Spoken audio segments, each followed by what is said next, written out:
নমস্কার, আমি অ্যাস্ট্রোলজার তানিয়া।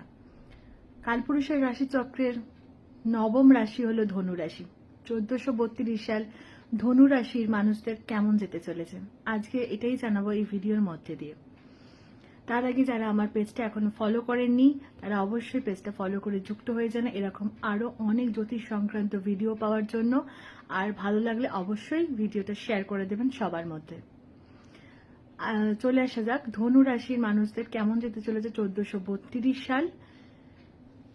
ধনু রাশির অধিপতি গ্রহ হলো বৃহস্পতি। বৃহস্পতির জাতক হওয়ার জন্য ধনুরাশি মানুষরা অনেক পরিমাণে ভদ্র, নম্র এবং জ্ঞানী হয়ে থাকে।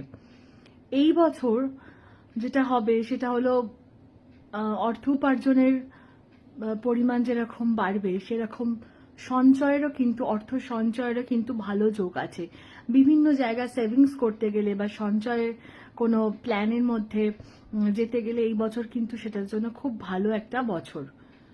কিন্তু বাবা মায়ের সাথে সম্পর্কের কিছুটা অবনতি হতে পারে এই বছর, কিন্তু ভাই বোনেদের সাথে সম্পর্ক ভালো থাকবে এবং ভাই বোনেদের থেকে উপকৃত হবেন ধনুরাশির জাতক এবং জাতিকারা।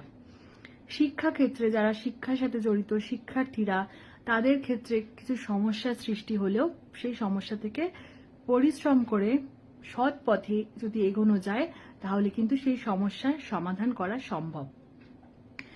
কিন্তু এই বছর ধনুরাশির জাতক জাতিকাদের কিছু গ্যাস্ট্রিকের প্রবলেম, যাদের পেটের কিছু প্রবলেম আছে তারা খুবই সাবধানে থাকবেন। সেই প্রবলেম কিন্তু এই বছর আরো অনেকটা বাড়বে এবং যাদের গ্যাস্ট্রিকের প্রবলেম নেই তাদের কিন্তু গ্যাস্ট্রিকের প্রবলেম আসার কিন্তু সম্ভাবনা রয়েছে এবং ঠান্ডা লাগার যাদের ধাত আছে ঠান্ডা লাগারও কিন্তু একটা অনেক সম্ভাবনা রয়েছে। তো একটু সাবধানে থাকবেন সবাই। নমস্কার।